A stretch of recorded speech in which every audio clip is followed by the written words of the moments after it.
Bonjour à toi, chère auditrice, cher auditeur. J'ai beaucoup de joie à te retrouver aujourd'hui pour vivre un nouveau culte espoir ensemble, pour échanger autour d'un temps de partage, pour prier, mais également pour louer Dieu.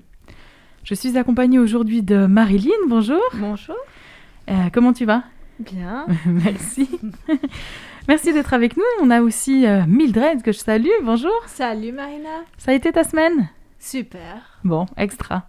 Et nous avons également un invité spécial, mais que vous connaissez déjà, si vous avez suivi notre culte de la semaine passée. Thierry Lenoir, bonjour. Bonjour.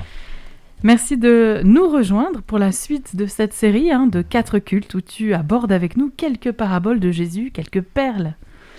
La semaine passée, nous avons abordé cette intériorité autour de cette histoire du fils prodigue. Vous pouvez d'ailleurs retrouver ce culte dans nos podcasts. Et aujourd'hui, sur quelle sur quelle histoire allons-nous échanger ? C'est une histoire d'un semeur qui sème dans différentes terres qui sont des terres intérieures. Voilà. Donc on revient sur le thème de l'intériorité en allant encore plus dans la profondeur. Super, on se réjouit en tout cas de découvrir dans quelques instants ce que tu nous as préparé. Je prie que Dieu puisse nous accompagner dans ce temps de culte, qu'il nous permette d'être ressourciés et enrichis. Mildred, tu as souhaité nous partager un temps que tu vis dans ta semaine avec Dieu. Alors on t'écoute ? Oui, alors Marina, tu sais, je vais partager quelque chose que nous avons vécu récemment. Et c'était vraiment une situation assez rigolote. Ah. En fait, Christophe, mon époux, essayait d'imprimer un document. Et donc, sur l'ordinateur, là, il a tout fait comme il fallait. Mais pour une raison quelconque, ça ne marchait pas. L'imprimante ne fonctionnait pas. Après plusieurs essais, il a remarqué que tout simplement, le câble de l'imprimante n'était pas connecté. Peut-être ça t'est déjà arrivé ? Oui, ça m'est déjà arrivé. Ça me parle. Alors, moi, je me suis dit que l'imprimante ou l'ordinateur peut être le plus moderne, le plus sophistiqué possible, mais s'il n'est pas branché, ça ne va jamais marcher. Et du coup, ça m'a fait réfléchir à l'importance d'être connecté à Dieu. Parfois, par exemple, on se lève et la journée file entre nos doigts. On commence à faire plein de choses et le temps passe. Et on n'arrive pas toujours à prendre un temps de qualité où nous pouvons vraiment dialoguer avec Dieu. Il y a plusieurs façons de se connecter à Dieu. Par exemple, à travers la prière, à travers la lecture de la Bible. Cela peut se faire aussi en écoutant ou encore en chantant de la musique chrétienne. Nous ne devons pas permettre que les choses du quotidien nous éloignent de Dieu. Des fois, on pense tout de suite aux mauvaises choses qui peuvent nous éloigner de Dieu. Mais je me dis que les bonnes choses peuvent aussi nous éloigner de Dieu. De plus en plus, j'essaye de garder ce lien très proche avec lui. Je souhaite être connectée 24 heures par jour avec Dieu. J'ai l'impression que plus on est connecté à Dieu, plus on a envie d'être correct dans sa vie. On a envie d'être bon, d'être honnête et juste.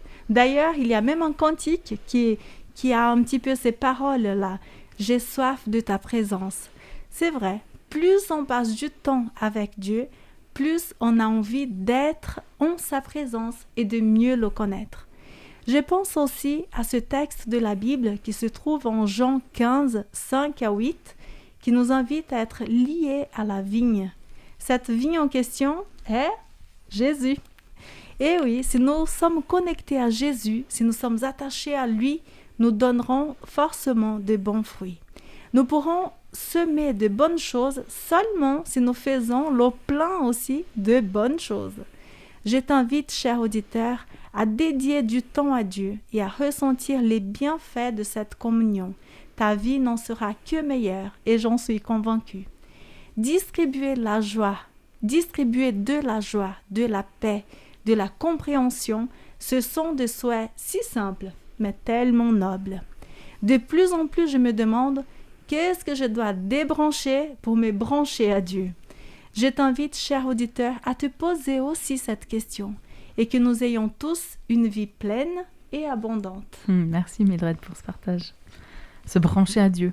Et c'est vrai qu'on peut avoir des peurs, des craintes à lâcher ce qu'on connaît déjà pour oser se brancher à Dieu et rester attaché à lui. Et j'aimerais te partager une promesse de la Bible qui peut répondre à ces craintes. Tu la trouveras dans le livre de Deutéronome, le 5e livre depuis le début de la Bible. Deutéronome chapitre 31 verset 8. Le Seigneur marchera devant toi, il sera avec toi. Il ne te lâchera pas, il ne t'abandonnera pas. N'aie donc pas peur et ne te laisse pas décourager. C'est une belle promesse, un bel encouragement pour continuer et rester en marche. Merci. Et je voudrais partager avec vous un chant qui parle de ce cœur d'adorateur vrai et disponible pour Dieu. Je vous laisse le découvrir, que ce soit aussi notre prière, avoir un cœur d'adorateur.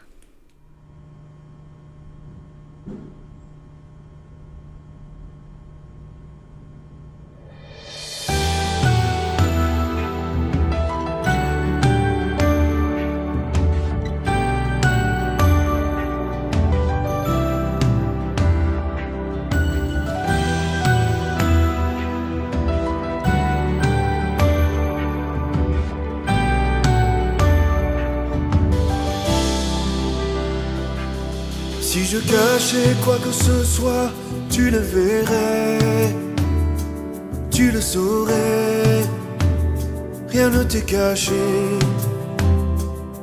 Si mes lèvres honoraient ton nom, mais que mon cœur était éloigné,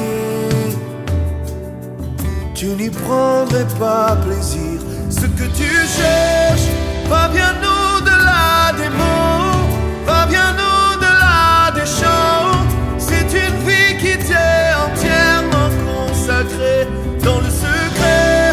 Quand les hommes ne me voient plus, quand j'ai devancé l'aurore, je veux tout laisser jusqu'à avoir un cœur d'adorateur, un cœur d'adorateur, un cœur d'adorateur, un cœur d'adorateur, un cœur qui te désire, un cœur qui te recherche, un cœur qui s'humilie, un cœur d'adorateur. Si je criais devant les foules, mais que ma voix était inconnue dans ton palais, les genoux pliés devant toi, les mains levées, tu sais reconnaître le vrai du paraître. Ce que tu cherches va bien au-delà des titres. Moi je veux danser comme David et paraître encore plus vite que cela m'a baissé à mes yeux. Sonde-moi, oh Dieu, connais mon cœur et vois si tu peux y trouver un cœur d'adorateur, un cœur d'adorateur, un cœur d'adorateur, un cœur d'adorateur, un cœur qui te désire, un cœur qui te recherche, un cœur qui s'humilie, un cœur d'adorateur.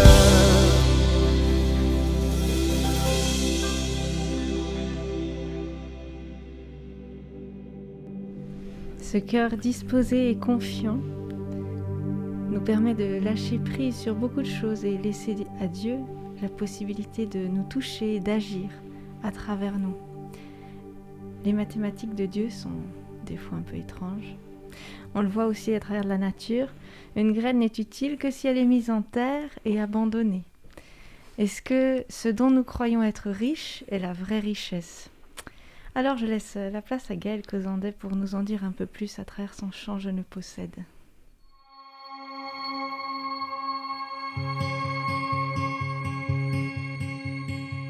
C'est une rivière et l'eau s'y promène, baignée de lumière, toujours nouvelle la vie. La vie s'écoule en moi. Je voudrais sauver ce flot de passage, garder pour demain, poser des barrages, mais l'eau s'enfuit entre mes doigts.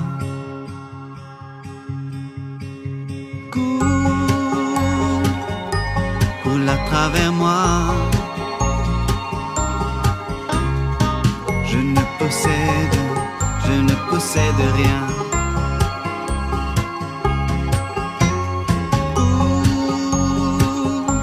Roule à travers moi. Je ne possède rien mais j'ai tout en toi. Ce sont des semences, ce sont des promesses, ce que je détiens, toute ma richesse, la vie entre mes mains. La graine gardée deviendra stérile, mais abandonnée à la terre habile, la vie continuera demain.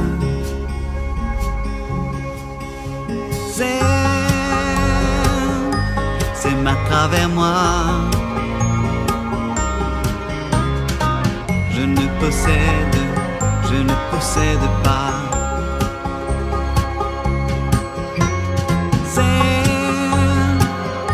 Sème à travers moi. Je ne possède rien mais j'ai tout en toi.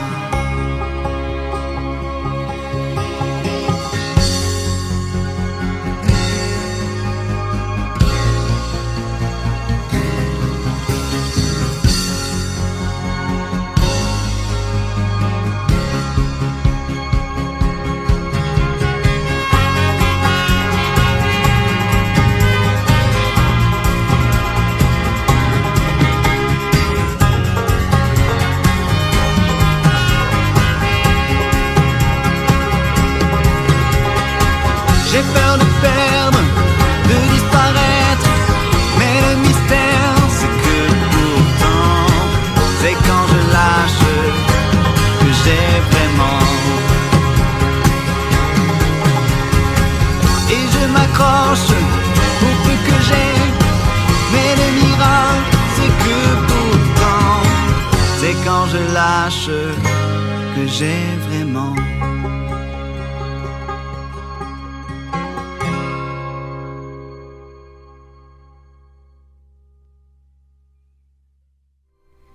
Pour la chronique Dieu agit, nous recevons aujourd'hui Jérémie. Il a accepté de nous raconter de quelle façon il partage sa foi en Dieu. Merci beaucoup Jérémie d'avoir accepté d'être là avec nous. Merci Mildred de me donner l'occasion de partager ce témoignage avec beaucoup de plaisir. Je me suis effectivement à plusieurs reprises trouvé impliqué dans des petits groupes. Et je voudrais peut-être vous partager 3 exemples de ces expériences. Le premier, j'étais dans mon église impliqué dans le département de la vie de prière et nous avions fait une proposition de créer plusieurs groupes sur le territoire tout autour de notre église pour nous réunir chaque soir pendant 1 mois. Lors de chacune de ces rencontres, nous nous appuyions sur une promesse de la parole de Dieu et nous intercédions les uns pour les autres et pour les gens autour de nous. Cela a duré tout le mois de janvier. Nous avions du plaisir chaque soir à nous retrouver. Alors nous étions plusieurs du village où j'habite et nous nous retrouvions chez l'un ou chez l'autre chaque soir pour prier.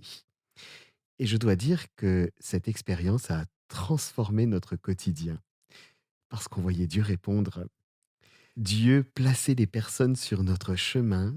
Il agissait dans leur cœur et nous pouvions faire différentes rencontres. Par exemple, je me souviens avoir pu partager des expériences de foi avec un collègue qui était également croyant. La force de cette expérience était de s'appuyer au quotidien sur les promesses de Dieu. Sa parole agissant avec puissance. Et le plus surprenant, c'était d'être surpris. Je m'explique. Quand on prie Dieu, on s'attend à ce qu'il nous réponde. Alors pourquoi est-ce qu'on est surpris au moment où on a la réponse? Je n'ai jamais trouvé l'explication, mais à chaque fois que Dieu répond à une de mes prières, eh bien c'est toujours une surprise. Et là, on avait la joie de vivre cette surprise en groupe. Au bout d'1 mois, nous avons décidé de nous revoir toutes les 2 semaines. Alors, c'était plus tout à fait la même dynamique, Mais nous étions 2 ou 3 à persévérer. Et en persévérant plusieurs années, il y a eu des périodes où le groupe était bien plus nombreux et où nous pouvions vivre de belles expériences et être une source de bénédiction pour d'autres. Après cela, j'ai eu souvent l'occasion d'encourager mon Église dans des périodes de prière et cela nous a fait toujours beaucoup de bien. Par exemple, nous avions l'habitude de commencer l'année par une période de 10 jours de prière et cela m'amène à ma seconde expérience. Dans ma famille, il y avait une personne qui découvrait la foi, qui commençait à vivre des expériences avec Dieu et qui désirait pouvoir partager dans un groupe. Alors je me disais, mais Seigneur, quel groupe est-ce qu'il pourrait y avoir vers l'endroit où elle habite? Et justement, eh bien, alors que nous démarrions une séance de 10 jours de prière, je me suis dit, bah, je vais aller voir 2 sœurs qui habitent pas très loin de chez elles et voir si on peut faire quelque chose. Je vais à leur rencontre et ces 2 sœurs se tournent vers moi et avant même que je leur dise quoi que ce soit, me disent, il faut qu'on fasse quelque chose dans notre secteur. Et nous avons ainsi vécu les 10 jours de prière. Au commencement des 10 jours de prière, nous étions 4 et à la fin des 10 jours de prière, nous étions une dizaine de personnes. Et nous avons décidé de nous rencontrer toutes les semaines. Et le groupe grossissait les uns et les autres, invitant leurs contacts. La grande majorité n'était pas de notre confession et peu importe. D'ailleurs, certains, ne fréquentant pas d'église, considéraient ce groupe qui se réunissait un soir en semaine comme leur église. Notre programme était simple, nous chantions, nous partagions des nouvelles les uns des autres, nous prions les uns pour les autres et nous partagions autour d'un thème biblique. Encore une façon de semer la parole en toute simplicité dans le cadre d'un petit groupe. Et la troisième expérience que je voudrais partager avec vous, c'est la suite. Au bout de quelques mois, le groupe s'essoufflait un peu et nous avons décidé à quelques-uns de former une petite église sur ce secteur, se réunissant chaque samedi. Alors nous avons démarré par 7 semaines de prière, puis des rencontres dans des foyers, puis ensuite dans une salle. C'est une expérience que nous vivons depuis bientôt 3 ans. Nous sommes une petite église et nous avons fait le choix de nous réunir autour d'une grande table pour partager, chanter, prier, témoigner comme une grande famille. Voilà comment nous vivons notre culte. Dieu envoie des nouveaux contacts, des personnes qui vivent souvent des situations délicates d'ailleurs, et nous semons des paroles d'encouragement. Ces 3 expériences et bien d'autres me montrent qu'il est simple de semer la parole de Dieu quand on se retrouve en petit groupe. Dieu envoie des personnes à notre rencontre et nous n'avons qu'à les accueillir et partager avec elles. Pour conclure, je voudrais prendre l'exemple des premiers chrétiens. Dans Acte 2, on nous dit qu'ils se retrouvaient chaque jour pour partager, pour prier, pour écouter les enseignements, pour manger ensemble, pour aller louer Dieu dans le temple. Et le dernier verset d'Actes chapitre 2 nous dit que Dieu ajoutait chaque jour à l'Église ceux qui étaient sauvés. Je peux vous dire que c'est aussi simple que cela. Lorsque nous choisissons de nous retrouver à quelques-uns pour prier et partager la parole, si nous sommes prêts à accueillir, eh bien Dieu nous envoie d'autres personnes et nous pouvons ainsi semer la parole. Et ces autres personnes viennent encore avec d'autres personnes. Je voudrais t'encourager, cher auditeur qui nous écoute, à ouvrir ta maison pour partager la Bible tout simplement avec d'autres. Ou bien d'aller chez quelqu'un qui ouvre sa maison pour partager la Bible et de vivre ces moments merveilleux au contact de la parole. Beau témoignage, belle inspiration pour semer. Et par rapport à cette image du semeur, eh bien, j'ai trouvé une vidéo et un chant sur YouTube qui montre ce travail du semeur à la main. C'est une vidéo qui a été faite pour illustrer cette parabole. Et je vous propose d'écouter le chant qui l'accompagne. Et pour ceux qui nous écoutent en audio, ça vaut le détour d'aller sur YouTube, chercher Le Semeur de Joël Murner pour voir les belles images. C'est Jacques Gachet, un agriculteur du Gros-de-Vaud, qui montre comment on sème à la main et cette histoire du semeur. Merci à Joël Murner de nous avoir permis de l'utiliser.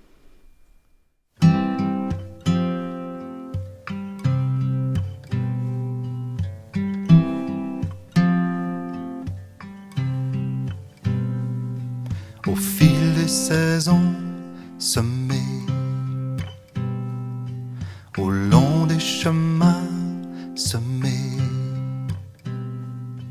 comme une obsession semée, simplement l'air de rien semé.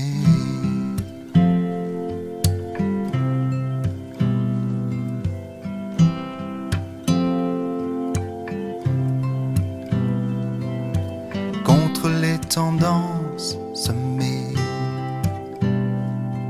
avec légèreté semée,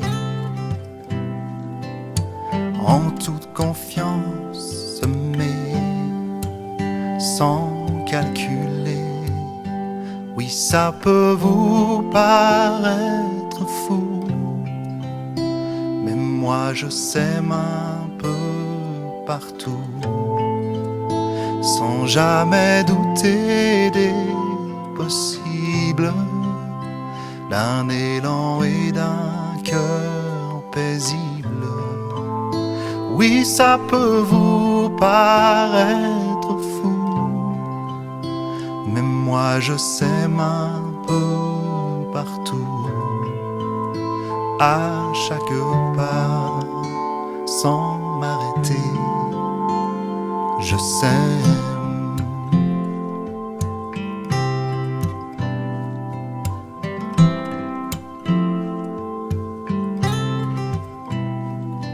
Oui, je sais qu'il y a semé des terres promesses semées,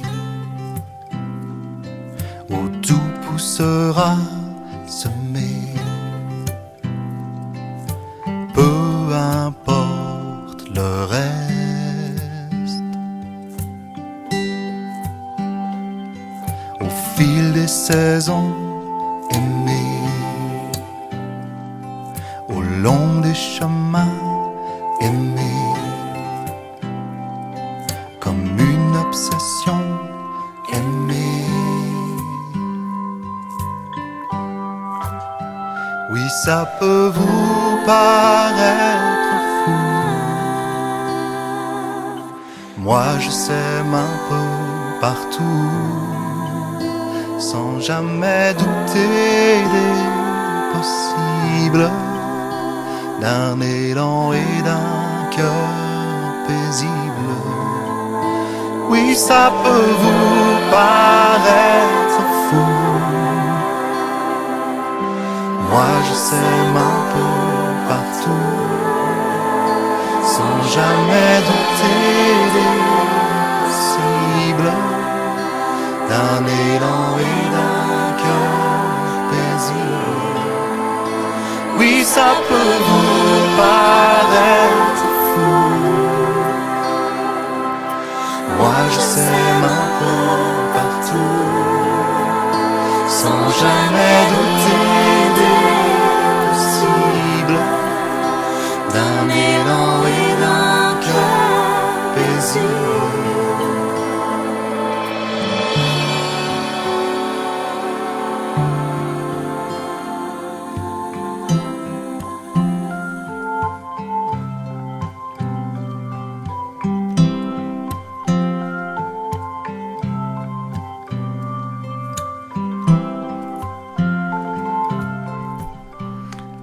Alors nous allons parler, comme on l'a dit, de la vie intérieure. Et la semaine dernière, pour ceux qui étaient là, je vous ai rappelé que Jésus, plus d'une fois, nous fait comprendre que Dieu se trouve justement dans ce lieu intérieur, avant même de le trouver dans des lieux extérieurs, voire même des lieux aussi sacrés que les temples. C'est Jésus lui-même qui nous l'a fait comprendre. Et c'est ainsi que Jésus nous a raconté plein de merveilleuses histoires, dont il avait aussi les secrets du conteur, notamment les fameuses paraboles du royaume. À 12 reprises, il a raconté des histoires en disant le royaume de Dieu, le royaume des cieux, il est semblable à... Et il nous a raconté des paraboles qui sont en réalité des paraboles du royaume intérieur. Parce que, étonnamment, chez Jésus, le royaume des cieux, c'est pas d'abord le royaume qui est tout là-haut, mais c'est le royaume qui est à l'intérieur de nous. Et c'est comme ça que pour parler du royaume des cieux, d'une manière assez paradoxale, Jésus il parle de terre, et notamment de terre appelée à être ensemencée. C'est ainsi que parmi celles-là, une des toutes premières des paraboles qu'il a prononcées, c'est l'histoire d'un semeur assez étrange, un semeur tout-terrain, comme le chant vient de l'exprimer de manière assez magnifique. Il sème, voilà, comme par distraction. Alors, on peut dire, oui, c'est pas un bon semeur, il choisit sa terre. Non, il sème, voilà, c'est tout. Il y a des graines qui tombent le long du chemin, et c'est là que les oiseaux viennent tout picorer. Il y a d'autres graines qui tombent dans des endroits où il y a beaucoup de pierres, une terre qui n'a pas été préparée. Donc les semences lèvent, parce qu'il y a quand même de la terre, mais dès que le soleil pointe de ses dards, cette semence, elle est brûlée, malheureusement. Après, il y a encore des graines qui tombent au milieu des ronces. Et puis la semence se met à pousser, puis les ronces montent à l'assaut de la plante et empêchent toute croissance et l'étouffent. Heureusement, il y a aussi de la bonne terre pour accueillir ces semences. Et le texte, la parabole de Jésus se termine avec une parole assez énigmatique, où Jésus dit « Chaque graine donne du fruit, mais les unes 100, les autres 60, les autres 30. » Étrange parole. Et c'est tellement étrange qu'il conclut, pour attirer notre attention, que celui qui a des oreilles pour entendre, entende. Sous-entendu, à bon entendeur, salut. Il y a quelque chose qui est à creuser, c'est le cas de le dire. On parle de terre. Qu'est-ce que Jésus a bien voulu dire ici? Donc, première chose, Jésus nous invite à travailler notre terre, c'est-à-dire notre terre intérieure, la terre de notre identité. Et ce n'est pas pour rien, il faut quand même se rappeler que le humus, la terre, humilité ou humanité relèvent toutes de la même étymologie, qui est le rappel de notre terre intérieure. Donc pour Jésus, la vision de l'au-delà commence par une vision de l'ici-bas et de l'en-nous. Alors j'en reviens à la parabole. Première remarque que j'ai envie de faire, mais c'est comme le chant l'a exprimé, la graine porte aussi une promesse mystérieuse et imprévisible. Il y a quelque chose de magique dans cette graine qui va donner naissance à une plante qui était contenue en elle, mais qui était invisible totalement. Et comme disait Marc Aurèle, ce philosophe de l'Antiquité, qui était aussi un empereur, il disait « Tout être est la semence de l'être qui doit sortir de lui. » Il faut parfois toute une vie pour se mettre au monde. Autre remarque, le semeur est un semeur tout-terrain, je l'ai dit. C'est-à-dire que pour lui, ce n'est pas tellement le rendement qui le préoccupe. C'est pour ça que je disais tout à l'heure, c'est un mauvais semeur. Un bon semeur, il irait directement vers la bonne terre. Non, pas du tout, c'est pas ça qui importe pour lui, c'est qu'il donne la possibilité à toutes les terres d'être ensemencées. Après, c'est notre histoire. Parce que c'est un Dieu qui est un Dieu de liberté. Donc il refuse de juger de la catégorie du sol en disant, voilà, je sème. Et après, c'est à chacun de savoir si oui ou non, il veut laisser cette semence germer. Dieu est un Dieu de liberté, avec une générosité, je dirais, qui est même aveugle, et puis une prodigalité qui est complètement déconcertante. Alors venons-en à ces 4 terres qui accueillent, selon la parabole. La première, je vous rappelle, c'est cette terre qui est semée le long du chemin, et les oiseaux picoreurs viennent et viennent tout picorer. Elle est improductive, cette terre. Pourquoi ? Pour 2 raisons. D'abord, parce qu'elle est piétinée par les randonneurs. C'est le bord du chemin. Voilà, et ils empiètent toujours sur le bord de chemin. Donc la terre, elle est tassée, et la semence n'arrive pas à aller dans la profondeur. Et comme la semence reste en surface, il y a plein d'oiseaux qui viennent tout picorer. Alors moi, j'aime beaucoup les petits oiseaux. Mais il ne faut pas se laisser envahir. J'aime beaucoup les amis. Mais il ne faut pas se laisser envahir. J'aime beaucoup la famille, mais il ne faut pas oublier aussi de se retrouver et de travailler notre intériorité pour ne pas être envahi par des relations multiples fusionnelles qui deviennent confusionnelles. Et je pense que ces 2 menaces des marcheurs intempestifs et des oiseaux voraces, eh bien, ce n'est pas d'abord la relation que Jésus dénonce ici, il faut être clair, mais ce que Jésus pointe du doigt, c'est l'excès dans des rapports avec les autres qui nous prive de toute solitude essentielle et nécessaire pour visiter notre temple intérieur. Il y a tant de relations qui deviennent boulimiques et superficielles. Par exemple, les réseaux sociaux où on peut avoir des milliers ou des dizaines de milliers d'amis. Est-ce là des amis? Et ça nous picore énergie, temps, conscience, réflexion, solitude nécessaire. Les oiseaux picoreurs qui viennent grappiller les graines tombées le long du chemin tassé par trop de marcheurs. Si nous ne prenons pas garde à ces oiseaux picoreurs qui virevoltent au-dessus de nos têtes, petit à petit ils vont obscurcir notre vision et nous priver de la possibilité de voir la semence du royaume croître dans l'indispensable solitude de notre âme.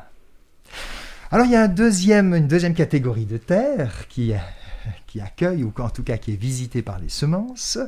C'est une terre peu travaillée parce qu'elle est très caillouteuse. La semence ne s'enracine donc pas dans la profondeur de l'humus parce qu'il y a trop de cailloux, il y a trop de pierrailles. Il fallait passer du temps un petit peu pour libérer cette terre de tout ce qui est là, qui l'encombre. Mais voilà, on veut aller vite, trop vite. Alors bien sûr, elle germe trop vite aussi. On croit que tout va bien. Et puis tout à coup, il y a le soleil qui se lève, le soleil de l'épreuve, le soleil de la difficulté. Et tout à coup, les rayons brûlants du soleil dardent. Et c'est la détresse de la vie, selon Jésus lui-même. C'est la détresse de la vie auquel plus rien ne peut résister, faute de profondeur, et tout est brûlé. Jésus donc dénonce ici une vision à court terme, une vision portée souvent par notre société, qui se focalise sur un rendement immédiat. Il faut aller vite, vite. C'est étrange comme il nous semble toujours manquer du temps pour les choses essentielles. Or, l'aventure intérieure du royaume des cieux impose lenteur, patience, persévérance, ardeur, aussi courage. C'est l'histoire d'un sage, un ermite bienheureux qui était là dans sa grotte et qui tous les jours méditait, priait, réfléchissait, contemplait. Et puis les passants qui étaient là disaient « Mais t'en as du bol, toi, tu n'as rien à faire, c'est facile de méditer, tu as de la chance. Moi, avec toutes mes occupations, toutes mes activités, ma profession, j'ai pas le temps de me laisser aller comme cela à la contemplation, à la méditation. » Et le sage, sans se départir de sa sérénité, dit « Oui, je te vois comme un homme qui court dans la forêt, il a un bandeau sur les yeux, il se cogne aux arbres, mais il n'a pas le temps d'enlever son bandeau. Je te vois comme un bûcheron qui est épuisé parce qu'il coupe des rondins de bois avec une hache qui est émoussée, mais il n'a pas le temps d'aiguiser sa lame. Fausse priorité. Lorsque le feu du soleil de la vie vient à mordre, c'est l'effondrement, faute de racines. Et puis il y a une troisième terre, c'est troisième cas de figure, un environnement hostile qui étouffe toute croissance. Il y a ces fameuses ronces qui montent, et c'est un peu cette terre qui est accueillante sans doute, mais il y a tout un amas de maquis en friche, ce maquis de l'inconscient aussi qui est là, et cette semence s'empêtre dans trop de méandres. Est-ce que tout cela, ce ne serait pas les fausses priorités? À quoi, Jésus disait, servirait-il à un être humain de gagner le monde entier s'il perd son âme? Alors peut-être que dans ces ronces, on peut y voir un trio infernal. Le trio de la honte, de la haine et de la peur. Et tout cela nous ronge de l'intérieur et ça barre l'élévation de l'âme. Tout ce qui nous ronge de l'intérieur. Jésus ne cessait de dire « Mais n'ayez pas peur ». Jésus cessait de dire « Mais je ne juge personne ». Jésus incarnait un pardon qui libère. Il nous fait sortir de la crainte, de la culpabilité, de la rancœur qui asphyxie toute une existence. Et puis pour terminer, il y a de la semence qui tombe dans la bonne terre. Ah. Ouf. Mais aussitôt, avec humour, Jésus dit, et ça donne du fruit, l'un 100, l'autre 60, l'autre 30. Si vous avez des oreilles, utilisez-les. Qu'est-ce que ça veut dire? Pourquoi insister pareillement sur un rendement différent d'une semence à l'autre? Et remarquez, il n'y a aucun mépris de Jésus à l'égard de la semence qui n'a donné que 30, ni aucune louange pour celui qui en a donné 100. Peu importe. Et je crois que ça, c'est l'ultime message de Jésus dans cette parabole. Il n'envisage pas de faire passer les citoyens du royaume par un filtre du rendement standard ou par un quelconque péage autoroutier. Il n'y a pas le critère du bon croyant dans la bonne norme. Peu importe. 30, 60, 100, c'est rien, c'est pas grave. La terre donne du fruit. Chaque pèlerin du royaume est unique. Il n'y a pas de norme du citoyen modèle. Il n'y a pas de prime au mérite aux yeux de Jésus. À bon entendeur, salut. Tu parlais tout à l'heure, Thierry, de cette notion de lenteur, de patience, mais aussi de persévérance dans ce royaume de Dieu. Et ça me fait penser à celles et ceux qui ont prié, qui ont investi beaucoup pour qu'un changement survienne, peut-être dans leur vie, peut-être dans la vie de l'un de leurs proches. Je pense peut-être à des grands-parents qui prient pour le salut de leurs petits-enfants, peut-être à un homme, une femme qui prie aussi dans les larmes pour le conjoint en prise avec une addiction, que ce soit un enfant qui prie pour la guérison de sa grand-mère. La liste peut être forcément allongée de toutes les situations de prière intérieure, de prière en couple, en famille, de prière en communauté dans des saisons de vie qui sont difficiles particulièrement.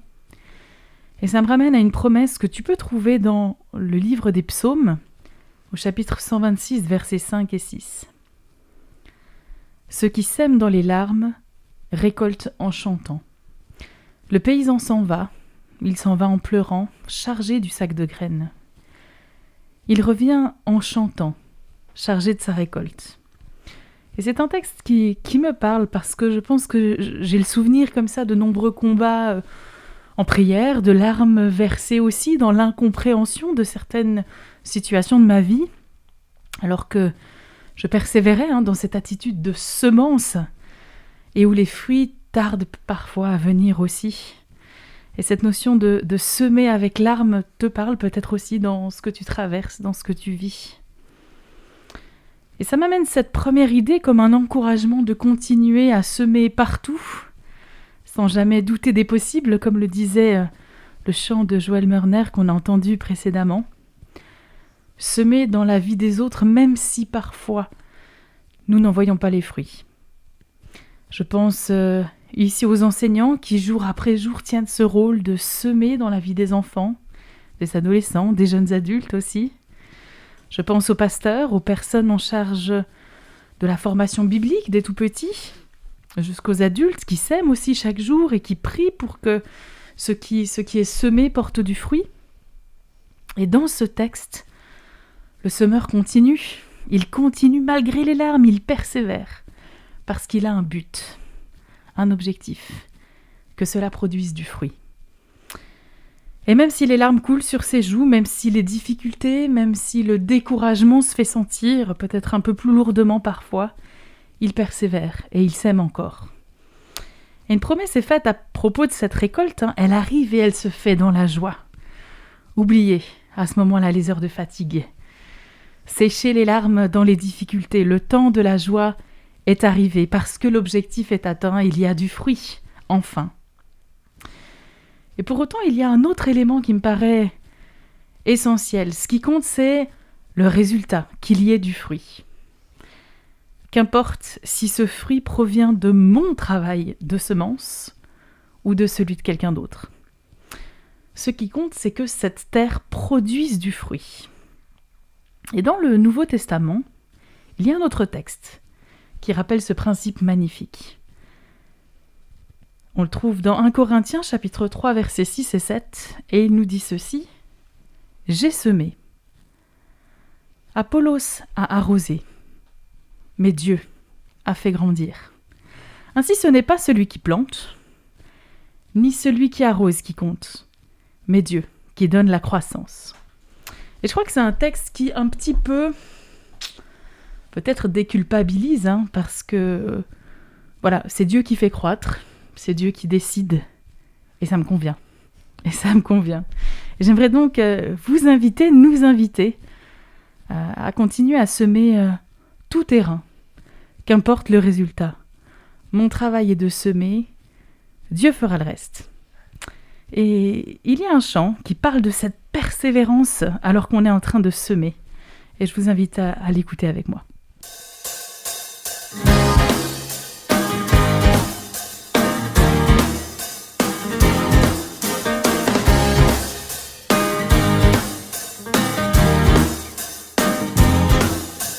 Celui qui sème avec larmes criera de joie quand il moissonnera.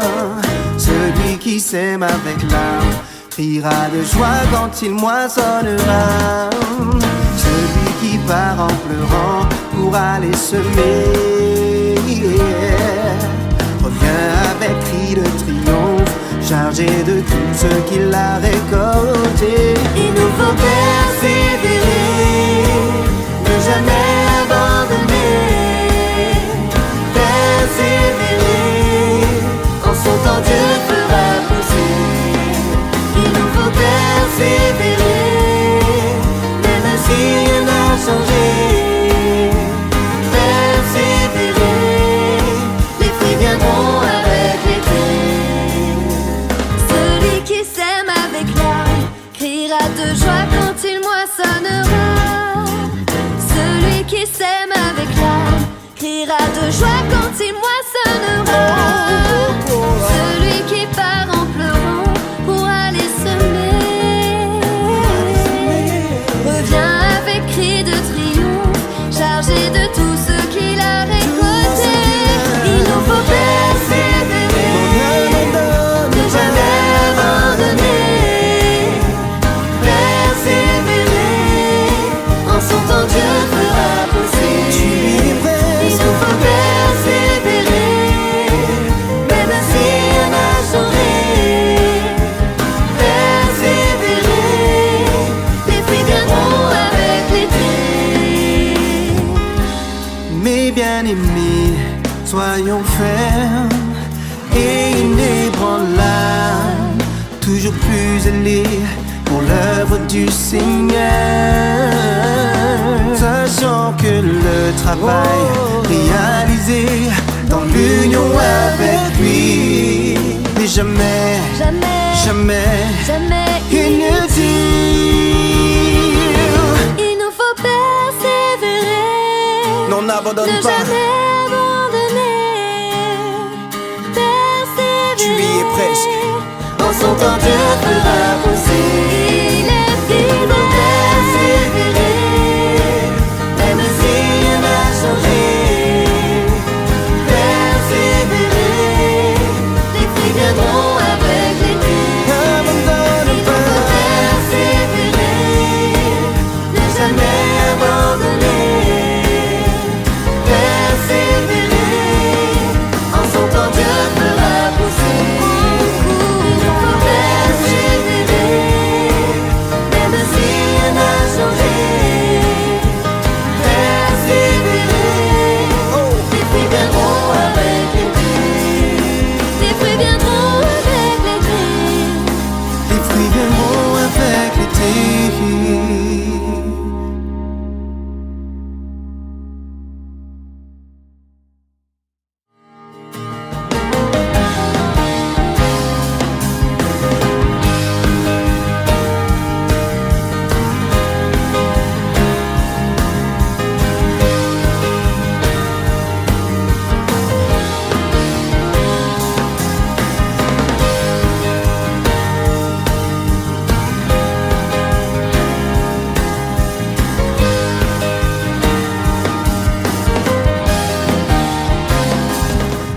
Semer de bonnes choses et faire des liens d'amitié avec ses voisins est l'objectif des membres de l'église de Clarens, qui se trouve en Suisse, près de Montreux, au bord du lac Léman. Vous allez trouver sur la carte, j'en suis sûre. Alors, comment ça fonctionne? Voilà que l'église de Clarens avait envie de se mettre en lien avec les personnes de son quartier. L'objectif était vraiment de proposer quelque chose de sympa, quelque chose d'agréable aux personnes qui passent autour de leur église. Les membres se sont mis à réfléchir et après quelques temps, une décision a été prise. Alors, les membres ont décidé de faire tout simplement un jardin potager sur le terrain de l'église. Voilà un joli projet, utile, agréable et inclusif. Donc, depuis 3 ans, Tous les membres de l'Église qui le souhaitent peuvent participer à ce projet-là, à ce moment de jardinage. Du coup, ensemble, ils peuvent arroser, planter, nettoyer, distribuer de bonnes choses et aussi les déguster, bien sûr. Et ils passent surtout du temps entre eux et aussi avec la communauté. C'est vraiment chouette comme projet, vous trouvez pas? C'est intéressant. C'était une bonne idée. Chaque fois qu'ils ont une bonne récolte, les membres proposent et distribuent des salades vertes, des herbes aromatiques, des tomates, des courgettes et des fruits aussi aux passants. Et ils ramènent tout ça chez eux. Les gens s'arrêtent, ils voient ce qui se passe, ils s'intéressent à tout ça, ils posent des questions et voilà comment ils entament de belles discussions et ils font connaissance les uns avec les autres. J'ai l'impression qu'ils sèment de jolies choses, des liens de convivialité les uns avec les autres. Ils sont heureux pour tout ce que Dieu donne et pour le contact qu'ils peuvent avoir avec les différentes personnes.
Et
c'est un beau projet. Ouais, super.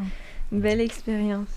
Nous avons parlé de beaucoup de choses aujourd'hui, la générosité du semeur, la réceptivité des terrains, notre disposition à semer, à partager nous aussi. Eh bien, je voudrais vous proposer de prier pour que ces graines qui ont été semées puissent s'enraciner, grandir, que toutes ces réflexions, ces idées puissent donner des fruits. Alors, prions ensemble. Seigneur Dieu, tu nous as interpellés, on a été interpellés à être attentifs à cette parabole du semeur. Ton esprit a touché nos cœurs et apprends-nous à te laisser de la place pour nous montrer comment prendre soin de cette parole que tu nous donnes. Mets en lumière dans nos cœurs ces ronces ou ces cailloux, la dureté de nos cœurs qui nous empêcherait de porter pleinement du fruit. Qu'avec ton aide, nous puissions devenir plus attentifs à ces graines, te laisser la place de grandir en nous. Bénis chacun des auditeurs, renouvelle les forces et comme tu l'as promis, marche devant eux, avec eux et avec chacun de nous. Au nom de Jésus. Amen. Amen. Très bien. Suite à tous ces échanges, je crois que tout est plus clair et maintenant on peut se mettre au travail. Voici la chronique Action. Bougez-vous. Je pourrais te proposer, cher auditeur, de faire un petit potager, mais ce serait beaucoup trop simple. Alors du coup, chère auditrice, cher auditeur, attention, je te propose d'être le plus positif possible pendant toute une semaine. Alors je te mets au défi de dire uniquement des paroles valorisantes. Pendant toute la semaine, tu vas faire la différence chez les gens que tu vas côtoyer. Peut-être qu'en ce moment, tu penses à ton collègue ou à ta collègue de travail qui n'est pas toujours simple, ou encore tu penses aux échanges avec ton enfant qui peuvent parfois être difficiles. Oui, c'est justement envers ces personnes-là que tu maintiendras une attitude positive et tu garderas le cap qui est lancer de bonnes graines, de mots positifs et sincères. L'objectif sera de semer le bien, éparpiller l'amour, imiter Jésus. Sûrement, il y aura des moments où les choses n'iront pas comme tu le souhaiteras, mais tiens bon et garde en tête que ta mission sera de semer de bonnes graines. J'espère que dans ce temps, que dans quelques temps, cette bonne semence donnera de bons résultats. Mais si cela n'aboutit pas comme tu le souhaites, tu auras au moins fait ta part. Alors, c'est parti!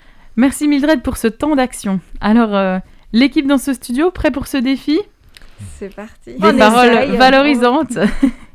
Nous voici déjà à la fin de notre culte et sport. Alors, un tout grand merci à Thierry Lenoir pour ce message riche durant ces cultes vécus ensemble et pour ce regard neuf que tu aimes partager autour des paraboles qui peuvent être connues, mais là, qu'on découvre avec une autre saveur. On se réjouit de la suite de tes interventions dès la semaine prochaine. Je pars en tout cas avec de nouvelles pistes pour ma réflexion de semaine. Merci à mes compagnes du jour, Marilyn, Mildred. Merci. Je te souhaite aussi, cher auditeur, chère auditrice, une semaine bénie qui te permettra de poursuivre cette réflexion et qui t'amène à une rencontre avec Dieu, peut-être nouvelle, authentique, mais qui porte surtout du fruit. Voilà, c'est ce que je te souhaite, c'est ce que je nous souhaite. Une belle semaine.